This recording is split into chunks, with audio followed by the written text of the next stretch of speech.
Ok, a continuación daremos inicio a nuestro punto. Hola, soy Andrea Garibay, miembro de Rethinking Economics UNAM en colaboración con Exploring Economics y la Henry Bowles Think Room. Buenas tardes a todas y todos. Con el propósito de fomentar un espacio de diálogo en torno al pluralismo de la economía, hoy nos encontramos en nuestra segunda sesión de la serie Desarrollo en América Latina. ¿Qué podemos hacer? Hoy nos acompaña la doctora Mónica Meireles, que nos hablará sobre el pensamiento económico latinoamericano abordando la situación de Brasil y México en la pandemia. Mónica es investigadora en el PUEA y profesora de tiempo completo en la Facultad de Economía de la UNAM. Entre sus áreas de interés se encuentran el desarrollo económico, la historia del pensamiento económico, la economía financiera y política fiscal en América Latina. Les recordamos mantener las cámaras y micrófonos apagados en todo momento. Les pedimos que dejen sus preguntas en el chat y se les hará aviso en cuanto esté habilitado. Adelante, Mónica. Muchísimas gracias, Andrea, y muchas gracias al Rethinking Economics UNAM por la invitación. Yo estoy bastante gustosa de estar esta tarde acercándonos a la Navidad para discutir economía y pensamiento económico latinoamericano y qué hacer en términos de desarrollo económico latinoamericano ahora que estamos en un escenario tan complejo ahí, ¿no? Con una prolongada pandemia, ¿no?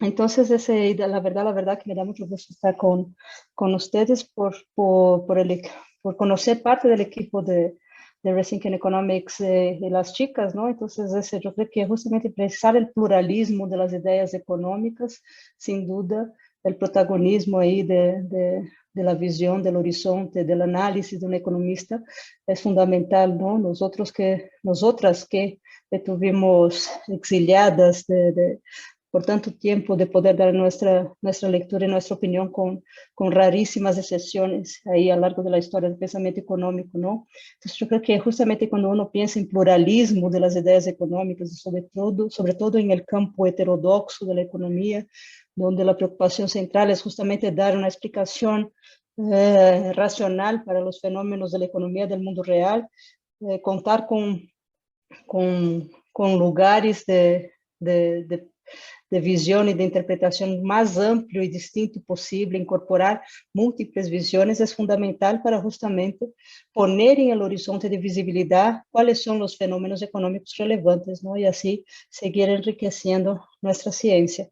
Bueno, dicho lo anterior, voy a empezar a compartir mi presentación. Por favor, nada más, ustedes me digan si sí ya se puede ver, que saben que en tiempos de pandemia la ansiedad digital pasa mucho por eso que no se ve el PowerPoint. Entonces, solo avísenme si ya lo pueden ver, por favor. No se preocupe, ya se puede ver. Perfecto, gracias, Miles, Andrea, de nuevo. Entonces, mira, como también ya Andrea lo había comentado, la presentación que he preparado, entonces aquí el título es el desarrollo en América Latina, ¿qué podemos hacer? Que es justamente la pregunta clave que ustedes nos invitan a reflexionar. Y aquí estoy pensando en el capítulo Brasil, pero a partir de esos lentes analíticos del estructuralismo latinoamericano y de sus derivaciones contemporáneas, ¿no?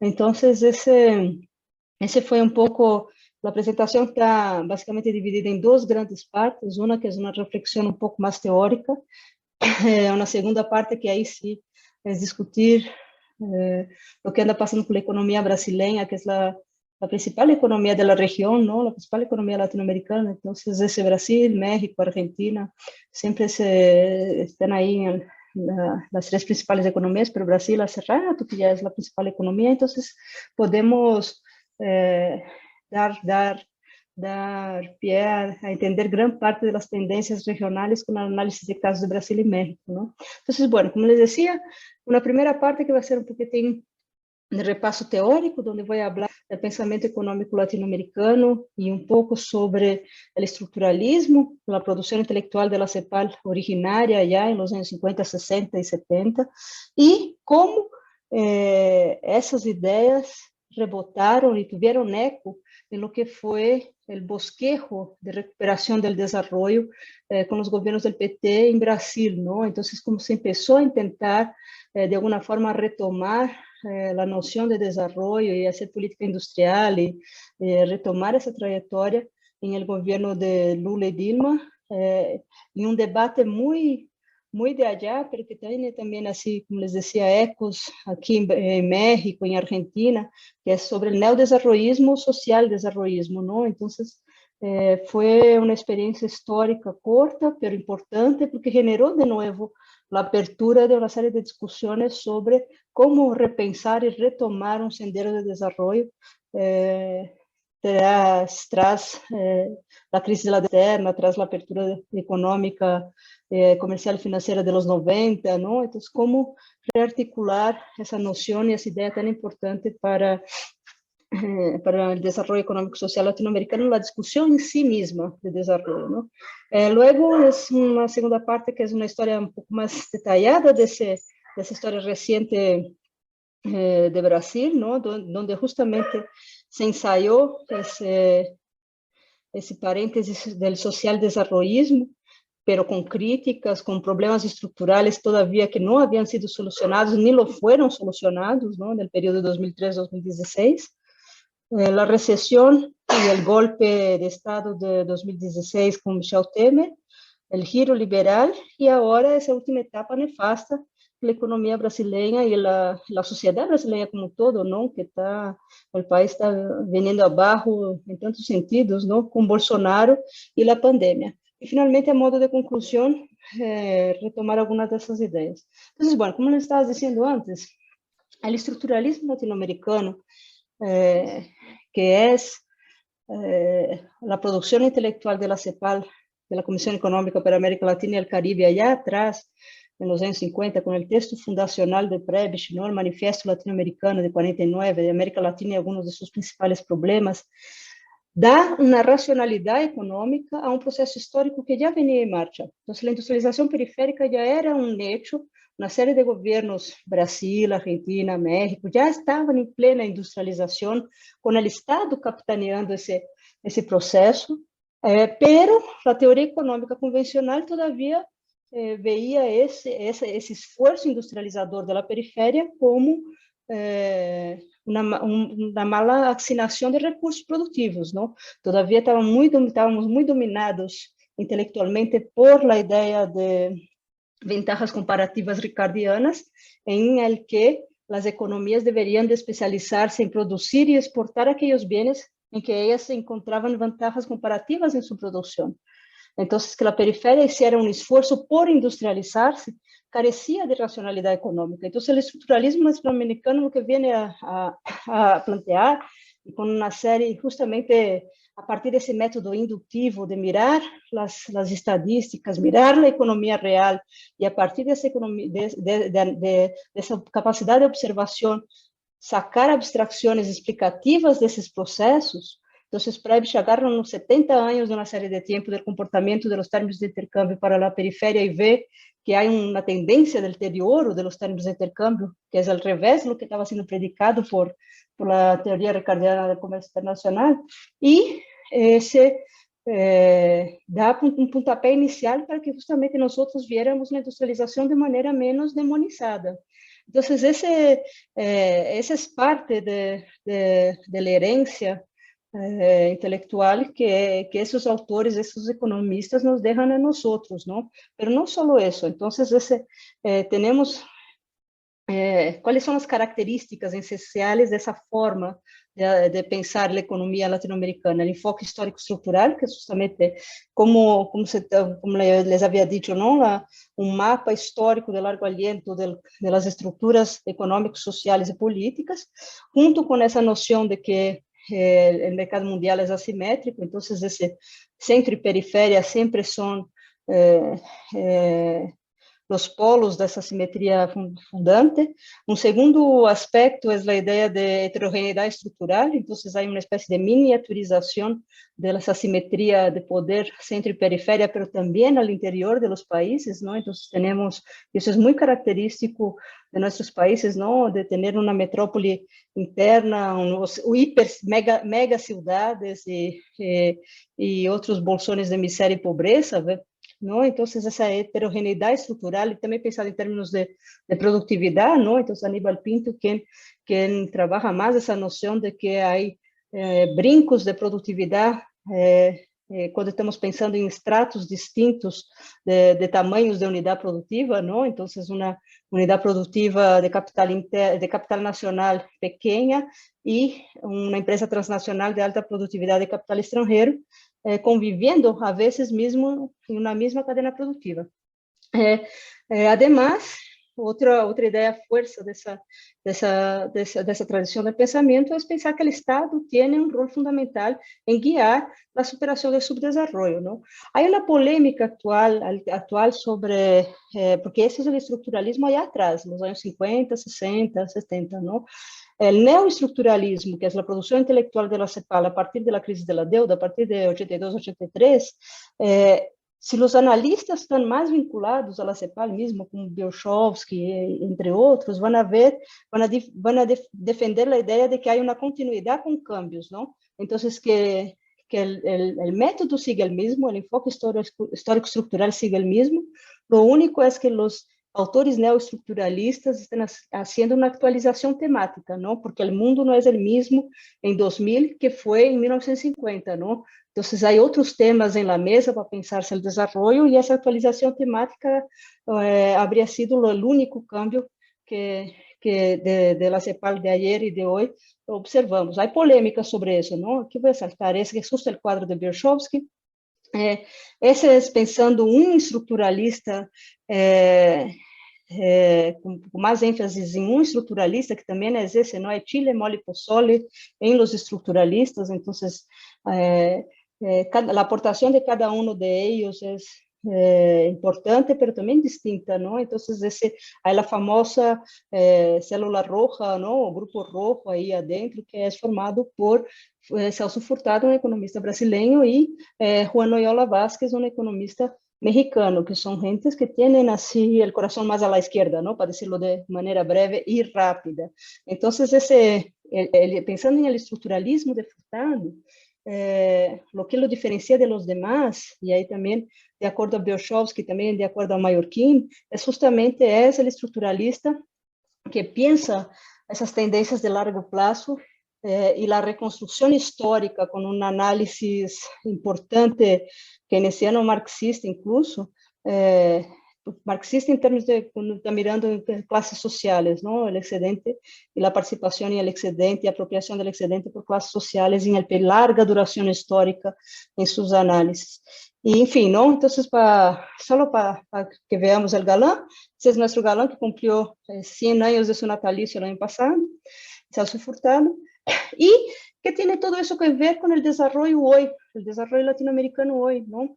Então, como les decía, en ese paréntesis histórico de los gobiernos del PT en Brasil, essas discussões de los anos 50 foram reeditadas de maneira muito acalorada, tanto nas universidades como em los círculos de los hacedores de política, não? Então, muita gente, muitos economistas da Unicamp hicieron parte de los primeiros círculos del poder del gobierno del PT, ¿no? Cargos ministeriales, incluso asesorías al presidente Lula directamente.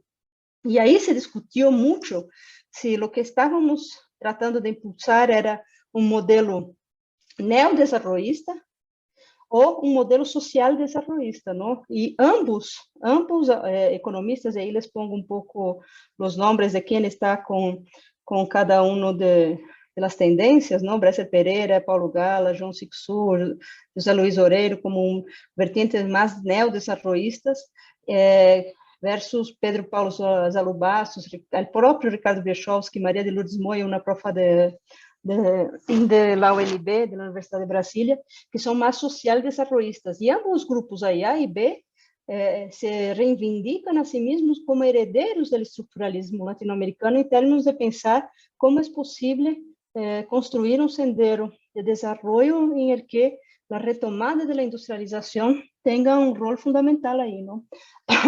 Perdão. Pero tienen propuestas distintas, ¿no? El neodesenvolvismo, también como es conocido el desarrollismo exportador del sector privado, hace mucha énfasis en lo que es política de corto plazo y ajuste de balanza de pagos, ¿no? Por eso, su preocupación para que tener una tasa de interés de equilíbrio industrial, real de equilíbrio industrial, é o elemento fundamental para que hablemos en retomada de la industrialización. Y para el social desarrollismo, más bien lo que ellos están apostando es por revivir o reavivar las variables del mercado interno. Entonces, inversión pública, aumento sistemático de salarios, demanda y consumo, ¿no? Entonces, esos serían los motores para resucitar la industria. Ambos están tratando de pensar formas de realmente retomar el desarrollo con base en la industrialización pós anos 90, não? Pós globalização comercial e financeira e pós que essa época em que a indústria nacional foi bastante castigada, não?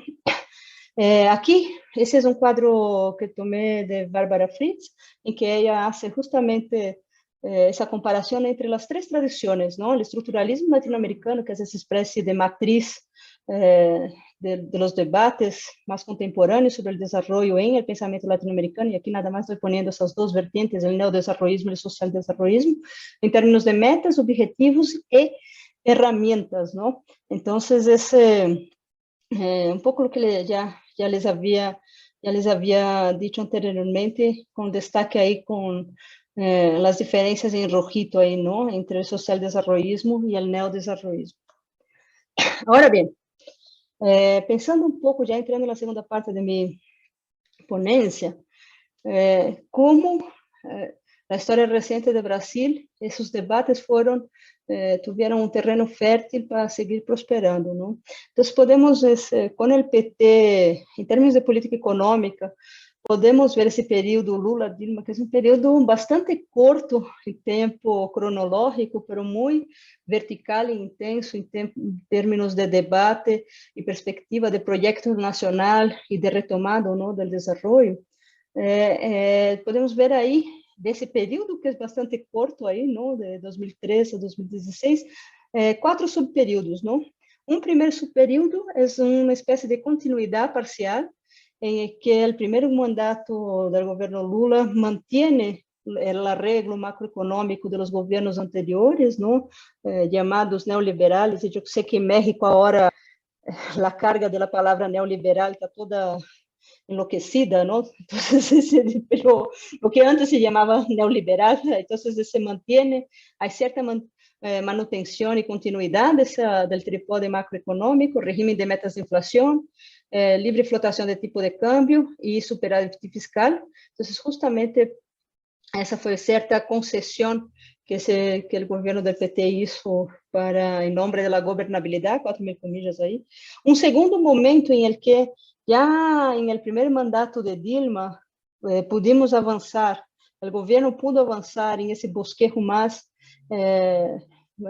fuerte de retomada de la industrialización, con lo que se llamó la nueva matriz macroeconómica, o nueva matriz económica, perdón. Entonces, ahí finalmente tuvimos una disminución de la tasa de interés, con participación importante de la banca pública comercial y banca pública de desarrollo, impresionar para abajo la tasa de interés en el sector financiero, la intervención activa del Banco Central en el mercado cambiario y a futuros, ¿no? Y finalmente salimos un poco del corsé del corsé de las finanzas públicas, ¿no? El corsé autoimpuesto de las finanzas públicas, entre miles de comillas, sanas, ¿no? Que de sanas no tienen nada, y ahí pudimos aumentar el gasto fiscal, ¿no?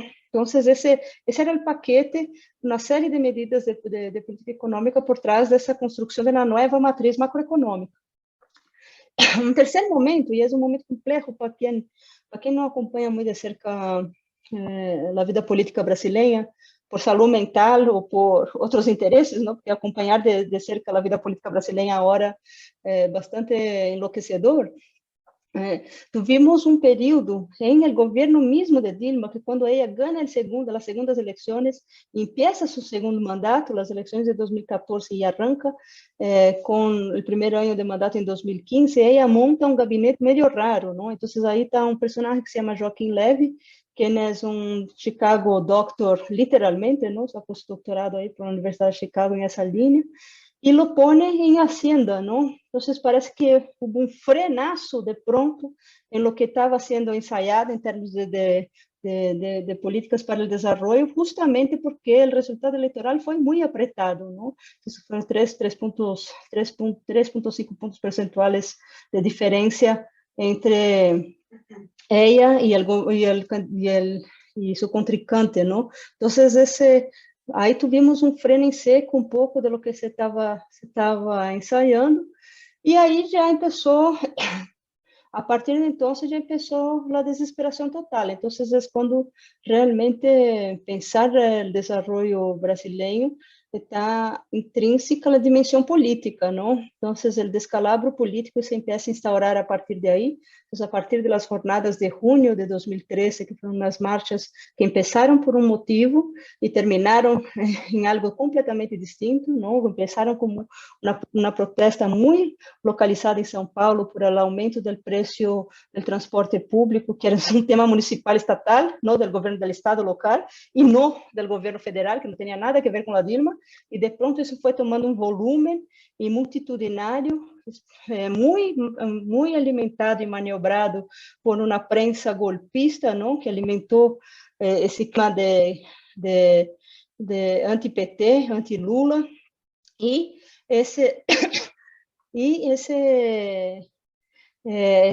etapa de austeridad, y finalmente hay, cuando se empieza a ver que la cosa no iba a terminar bien, como que Dilma remonta su gabinete, y tenemos a Nelson Barbosa, quien es un economista excelente, especialista en temas de política monetaria e inflación, heterodoxo, tiene su doctorado por la New School, y él es el ministro de Hacienda, pero el pobre hombre entró cuando la fiesta ya estaba al final. Entonces, básicamente le tocó defender a Dilma en el proceso de impeachment, ¿no? En las sesiones en el Senado.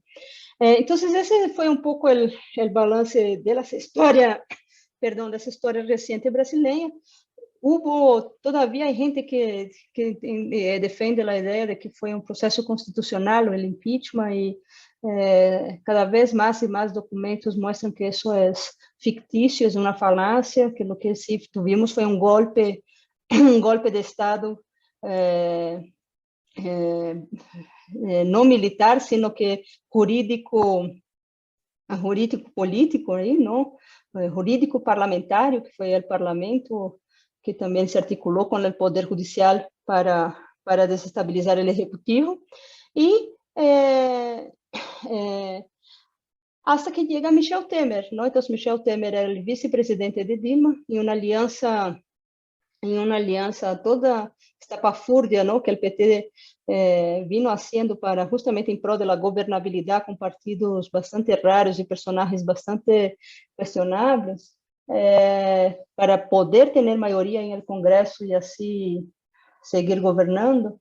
Ese fue el vice que al final se alió con las fuerzas golpistas y acabó ganando el gran premio, que fue la presidencia, ¿no?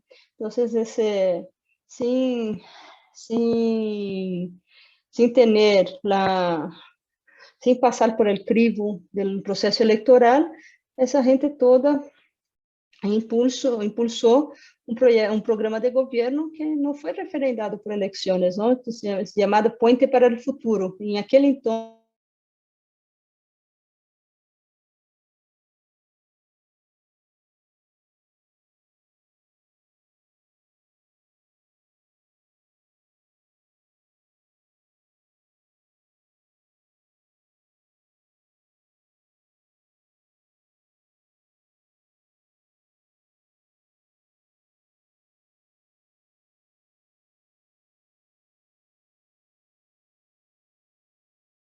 entonces, en que hubo un ensayo, un bosquejo neodesarrollista o social desarrollista, ¿no? Obviamente, en el sector externo, eso también viene acompañado de un boom del precio de las commodities, ¿no? Y con Brasil, como es un país exportador de, mineral de hierro, soya y otras commodities, obviamente, se viu beneficiado desse boom de preços das commodities, então as exportações sí foram uma variável dinâmica para o crescimento econômico, mas não é toda a história. O que também hemos visto foi essa série de redirecionamentos na política econômica mais pró-desenvolvimento. Então, eu creio que aí há a confluência desses dois elementos, não? Em el setor externo, um melhor cenário do preço de los bienes que a economia brasileira maiormente exporta, e, simultaneamente, um giro na política econômica dos governos da era Lula-Dilma, mais pró-desenvolvimento, políticas econômicas de natureza mais heterodoxa, não? Então, esse é como o resultado do que temos em las barritas, uma taxa de crescimento do PIB, em la linha contínua, em la linha azul contínua, es el PIB en términos de dólares constantes de 2010, y las barritas son la tasa de crecimiento, ¿no? Aquí vemos la tragedia de la crisis de la deuda externa, ¿no? Entonces, aquí la década perdida, y son los finales, los últimos años de la dictadura militar. Luego, ya en democracia, el gobierno Sarney, Collor de Mello, Franco, Fernando Henrique Cardoso, y aquí Lula, ¿no? Entonces, vemos como realmente las tasas de crecimiento son más expresivas, ¿no? Yo creo que también ahí respondiendo a essas duas fuentes de estímulo. Uma coisa é reactivação do mercado interno e, no outro lado, um cenário externo favorável. Aí chega Dilma Rousseff e, como les decía, o descalabro político que arranca em 2013 também se coincide aí com cambio de humores no mercado internacional. Então, desde o segundo semestre de 2014, o preço de algumas commodities também se vê na baixa, e isso afeta parte das exportações brasileiras. Então, isso todo refleja em esse crescimento negativo em 2014, uma breve recuperação, com aquele descalabro político, todo o caos político, o governo de Bolsonaro aqui está mal, não? A partir de 2019, o primeiro ano do governo de Bolsonaro, e a pandemia, os efeitos da pandemia, que no ano passado significaram menos 4% de crescimento do PIB, não? Todas as economias latino-americanas em 2021 têm maior expectativa de crescimento, mas não há que olvidarnos que nós lo estamos comparando com o crescimento econômico do ano passado, que já foi uma tragédia, não foi negativo. Então, se uno já está de rodillas, se uno já está, ou melhor dito, não, se uno já está caído, estar em rodillas é muito melhor. Então, esse é um pouco o que está passando com o crescimento econômico de 2021. Não é uma maravilha, mas comparando com 2020, obviamente vai ser taxas positivas. Aqui, como les decía também, PIB per capita, não? Em termos de PIB per capita,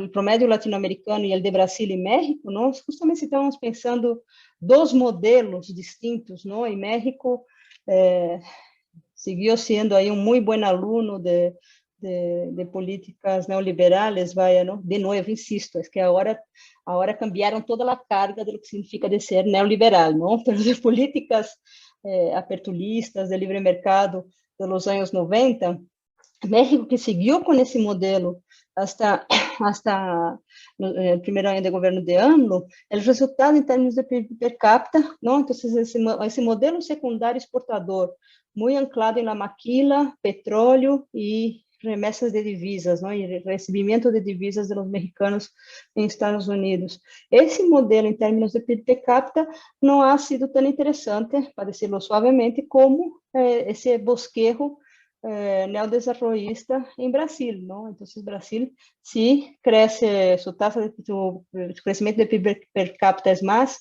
incisivo que o mexicano em el período Lula-Dilma, e depois, quando começa a crise política, nós nos vamos acercando à tendência de México e de América Latina, não?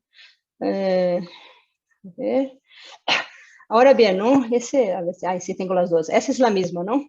Aqui, então, pensando justamente isso, não? Agora, não em termos de PIB per capita, sino que salário mínimo real, não?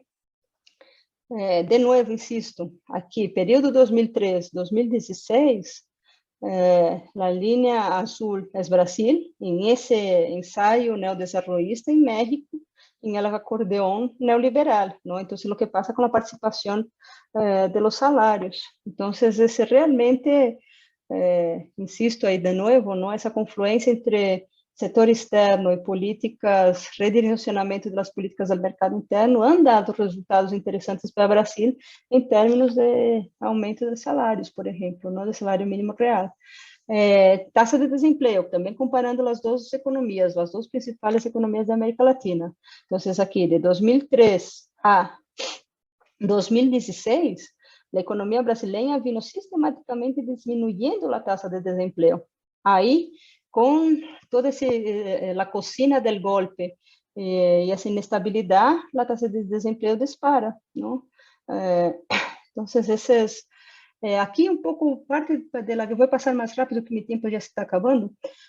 Aqui era parte da crítica desde a esquerda ao neodesarrollismo, social-desarrollismo do PT em el governo, não? Que não hemos terminado com nossa inserção internacional regressiva, não? Ou seja, que nós tivemos sim crescimento econômico, melhor distribuição do ingresso, pero a estrutura econômica seguiu sendo com uma inserção regressiva em el mercado mundial, não? Ou seja, exportando matérias-primas, importando manufaturas, não? Como há 500 anos. Então, aqui, esses anos, essa década e cachito que o PT teve em el governo, não foram suficientes realmente para cambiar essa tendência, ou melhor dito, essa característica estrutural da economia brasileira. Então, aqui, o que vemos são a pauta de exportações de Brasil, 2000-2019, por tipo de produto, não? Então, a parte azul são produtos agrícolas, naranjita, energéticos e o gris, manufaturas. E essa é uma tragédia porque nos anos 80, ao menos 2 anos, Brasil sim logrou exportar mais manufaturas que produtos tipo commodity, não? Então, realmente estávamos cosechando parte do esforço da industrialização dirigida por el Estado e de pronto já não. Então, essa é uma cara desse fenômeno que se conhece como reprimarização da pauta de exportações, não?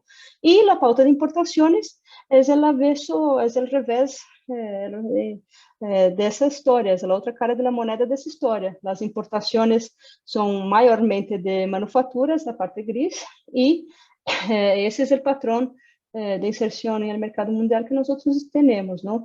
Sendo que sim, o que ha cambiado nos últimos anos é o sócio comercial. Desde 2014, nosso principal destino de exportações deixa de ser Estados Unidos para ser China, e o que estamos exportando a China é, de novo, não? Um padrão muito a la vieja divisão internacional do trabalho, em el que Brasil entra exportando soja, aceite, minerais de hierro, e China exporta para Brasil barcos, guindastes, gruas, máquinas e equipos, não? Então, aqui vou saltar esse.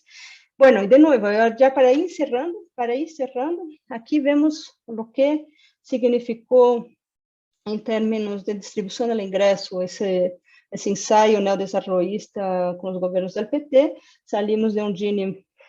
O sea, não estou dizendo que o Gini ahorita seja uma maravilha, nem muito menos, não? O sea, nós sabemos que a marca de nossas economias, o tatuaje de nascimento que levamos é a desigualdade, não? Brasil e México têm essa feia cicatriz de nascimento, não? E aí vem como realmente nos anos de 2013 a 2016 hemos disminuído o Gini, pero depois, de novo, não, com esse caos la brasileña que nós estamos vivendo desde então, se ha incrementado novamente o Gini, não? Já se ha aumentado a concentração do ingresso e a pandemia só vino acelerar essa tendência. Aqui lo mesmo em termos de pobreza, não?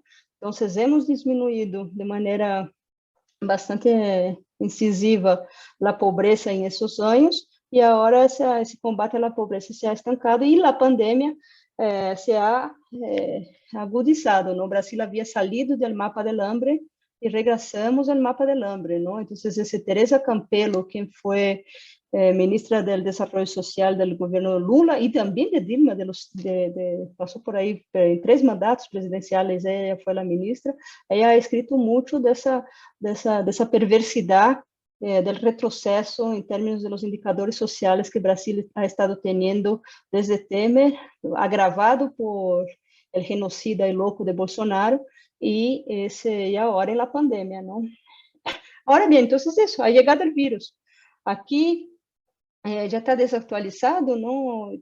Isso foi de julho do ano passado, mas em termos de qual é o efeito da pandemia na economia brasileira, não? Então, aí já está desatualizado, les digo, não? Que se espera que um aumento de 2 pontos percentuais na pobreza, em la tasa de desempleo, em la pobreza. Se teníamos esse 19,4% da população em situação de pobreza, a expectativa já em julho, não, para julho do ano passado, seria de 26, 27% da população abaixo da linha da pobreza. Então, esse é todo o esforço perdido de 12, 13 anos de políticas sociais e políticas de inclusão social que agora desaparecem, não? E esse é um pouco o esforço fiscal, o margem, o esforço fiscal que os governos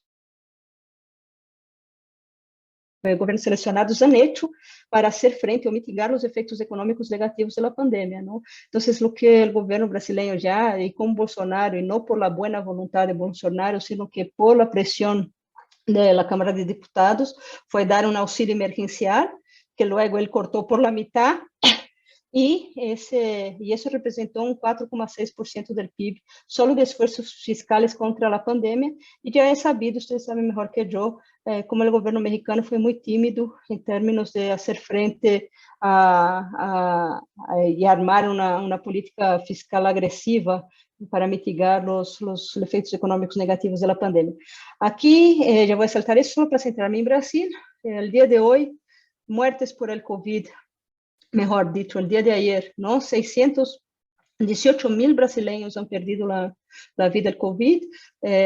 La vacunación, la estrategia de vacunación ha mejorando en los últimos meses, pero por esfuerzo de los gobiernos estatales, ¿no? Del gobierno federal.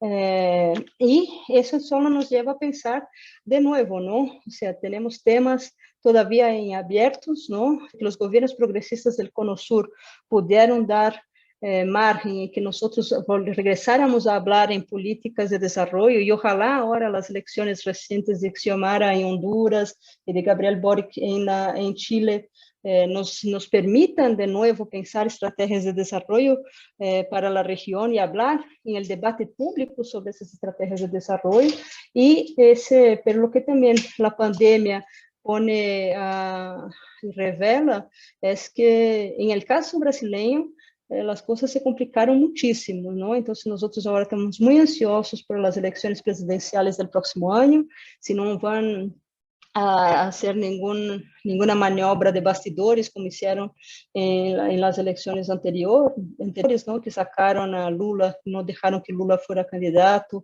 de maneira muito ilegal, não? E pouco democrática, e cada vez menos há clima para o impeachment, não? Então, eu creio que mais bem nos toca esperar as eleições do próximo ano e, mientras Brasil siga em essa nube, em esse festival e essa nube de desgraças, é difícil realmente ter outro faro com esse tamanho dessa economia e da potência do país como possibilidade alternativa do desenvolvimento na América Latina. Muchas gracias por su atención.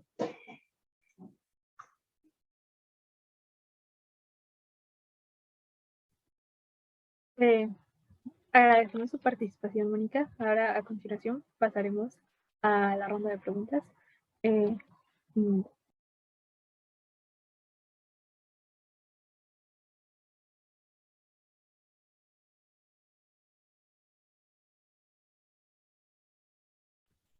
Bien, como primera pregunta que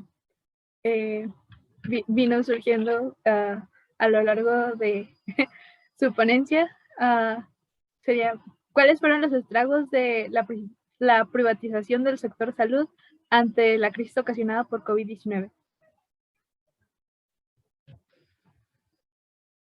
Excelente, gracias, Andrea. Entonces, ese es un buen tema de discusión, porque justamente el Sistema Único de Salud, desde el SUS en Brasil,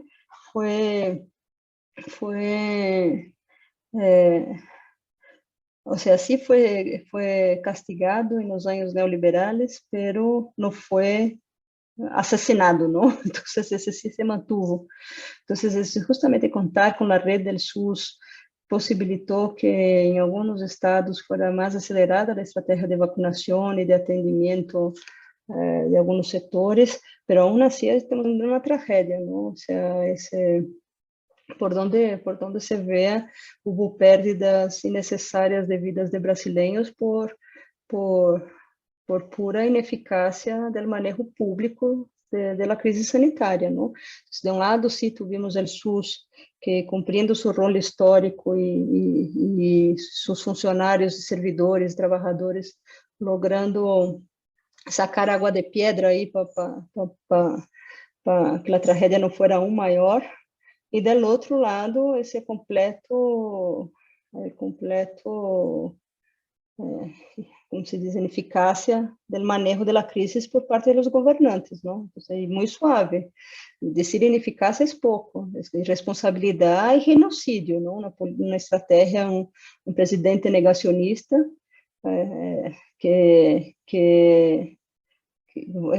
hizo medidas inconcebíveis durante está e sigue haciendo, ¿no? Medidas inconcebibles. Estamos em plena CPI, uma comissão parlamentar de inquérito para ver o mal manejo da crise por parte do governo, incluso corrupção, não? Ou seja, que compraram umas vacunas que não existem, índias, de Índia, e pura propina e pura corrupção por abaixo, não? Jugando com as vidas da população mais vulnerável aí para engordar seus bolsillos. E aí está metido nos hijos de Bolsonaro e a cúpula do Ministério de Saúde do governo Bolsonaro, não? Então, criminal, manejo criminal.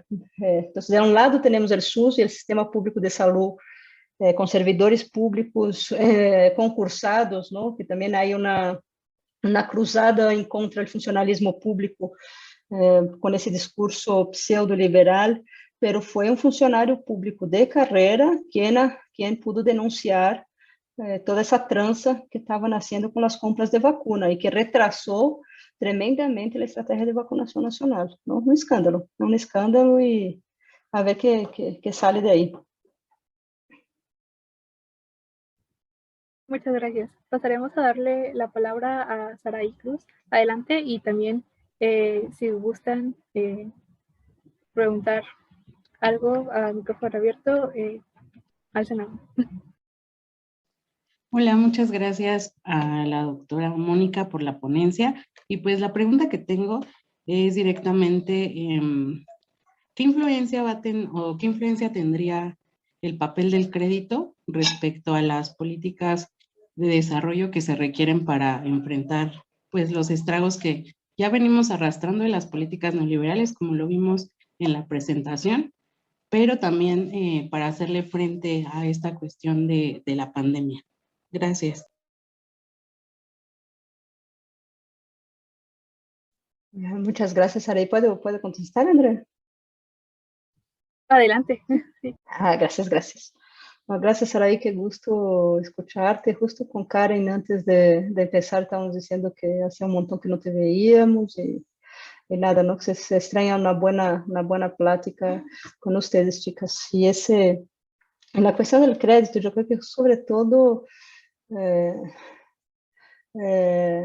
hay un librito de un profe, en 68 vino a México, un profe de Yale, si no me equivoco, que es Goldsmith, y vino a hacer un estudio sobre banca de desarrollo y crecimiento económico, ¿no? Disponibilidad de crédito, crecimiento económico y desarrollo. Y justamente vino a México a estudiar la concatenación de sus actores, ¿no? Y es un libro bien interesante, incluso saca un modelito econométrico ahí el señor. Entonces, yo creo que él también viene muy inspirado en esa noción de que realmente la disponibilidad de crédito es una es un condicionante para que exista la inversión productiva, la innovación tecnológica y el desarrollo, ¿no? Entonces, ¿cómo está dispuesto y estructurado tu sector financiero? ¿Cómo son las condiciones del acceso al crédito que el empresariado nacional se encuentra o no? Eso va a determinar de gran parte, o al menos enmarcar las condiciones en que la inversión productiva se da, ¿no? Entonces, en países que tienen tasas de interés obscenas, como es el caso brasileño, ¿no?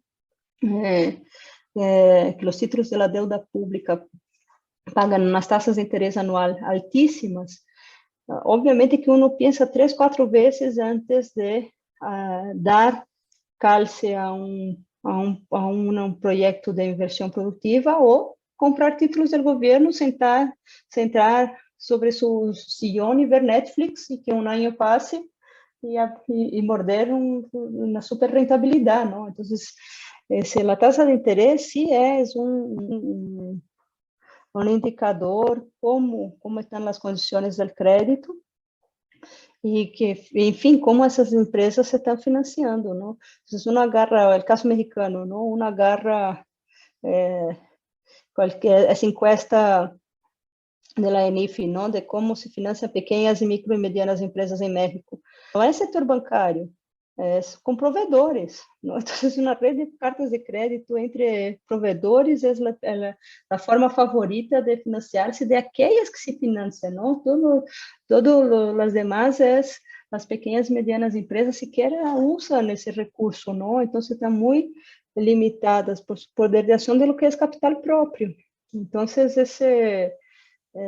enfim, não, regressando a esse livro de Goldsmith, era essa ideia que sem um setor bancário que dê condições de acesso ao crédito para que a inversão produtiva se dê, muito difícil. Sem um sistema de banca pública, e aí México ha dado... México ha sido el modelo a seguir para los países del Cono Sur, ¿no? Entonces, México tenía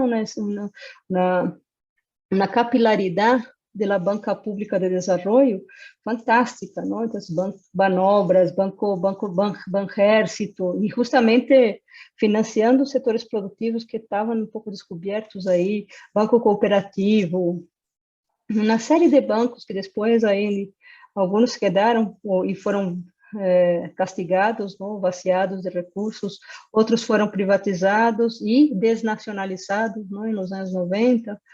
Es muy difícil, ¿no? Financiera Nacional de Desarrollo, el principal producto es capital de giro, ¿no? Entonces, financia capital de giro.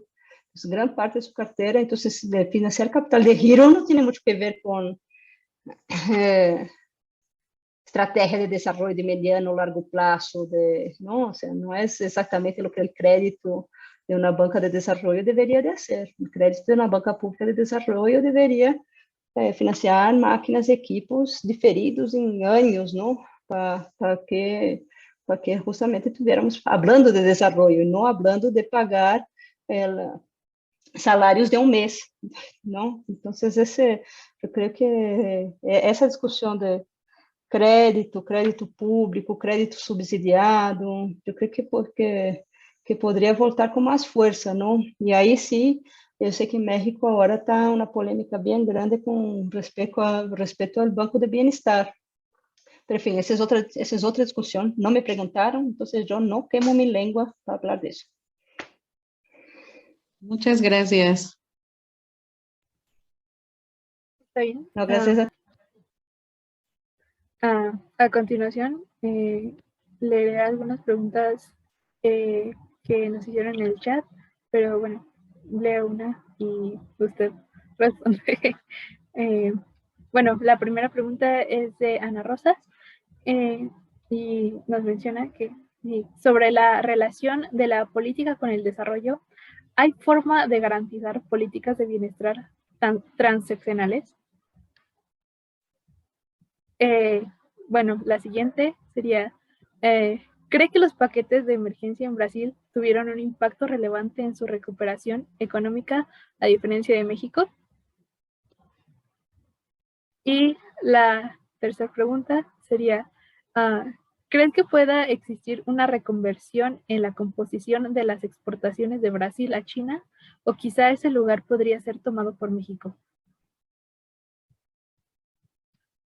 Le damos la palabra a Mónica.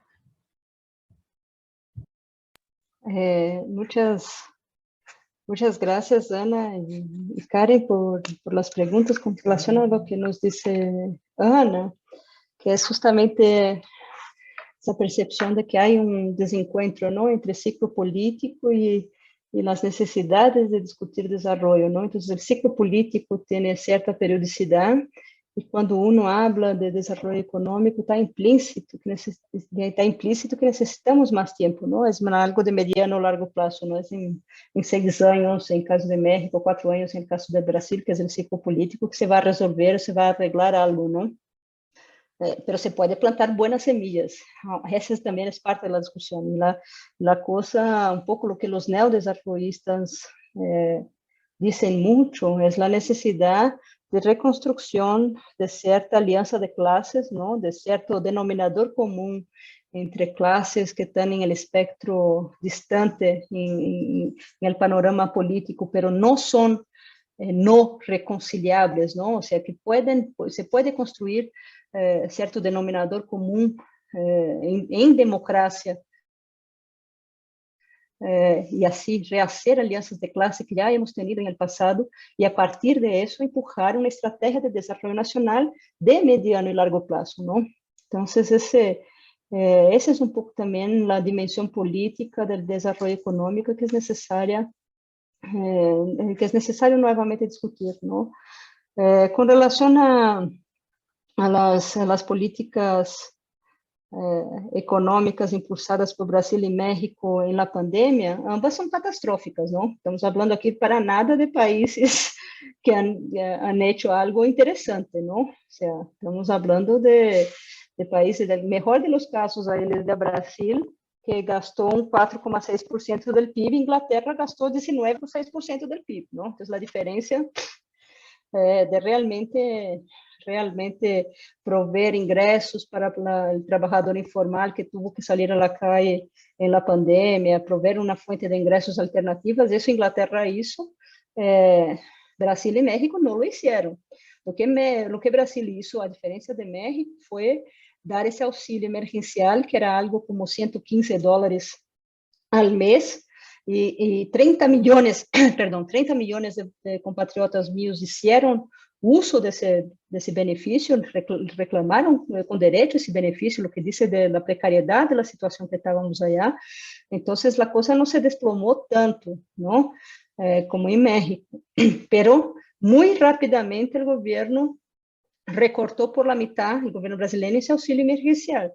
Y el caso de México quedó más tímido, ¿no? Porque fueron préstamos, fueron adelantos de transferencias, del gobierno, de pensiones, adelantar esos beneficios. Entonces, eso fue lo que el gobierno mexicano hizo, y crédito a las pequeñas y medianas empresas, ¿no? Pero, en fin, son diseños de política pública en la emergencia distintos, pero ambos, tanto Brasil y México, muy tímidos. No es casual que ambos países ahorita están en una situación bien fea, ¿no? Entonces, ese era mi comentario con las preguntas de Ana, y lo que Karen preguntó, si en esa recomposición de las cadenas globales de valor, si de alguna forma México pudiera ocupar el lugar que China tiene para Brasil. Yo creo que es muy difícil, ¿no? Porque son estrategias de internacionalización distintas de las empresas transnacionales para ambos países, para China y para México, y cómo se complementan en Brasil. Pero históricamente, en términos políticos, yo creo que México y Brasil están muy conectados, pero en términos de estructura económica menos. Entonces, el sector automotriz es la excepción, ¿no? El sector automotriz sí, pero de nuevo, empresas transnacionales, de capital extranjero, que a veces les interesa más producir el Golf aquí en Puebla que allá en el Cono Sur, dependiendo qué estrategia de expansión de mercado Volkswagen tenga para América Latina, ¿no? Entonces, es una lástima, ¿no? Pero siguen siendo economías que están muy distanciadas, ¿no?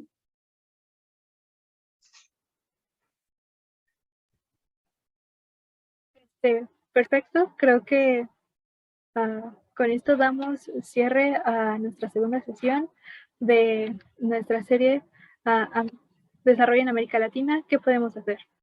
Así que agradecemos la asistencia de nuestra ponente Mónica y a nuestro público en general, también al apoyo y colaboración de Exploring Economics y la Henrik Böll Stiftung. Y igualmente los invitamos a nuestra próxima charla el 19 de enero a las 4:30 de la tarde, porque tendremos a Matías Bernengo, profesor de la Bucknell University, editor de New York Palgrave Dictionary of Economics, para continuar hablando sobre temas de desarrollo en la región latinoamericana. Muchas gracias. Muchas gracias. Bonita tarde. Gracias a todos. Igualmente. Bye, bye. Hasta luego.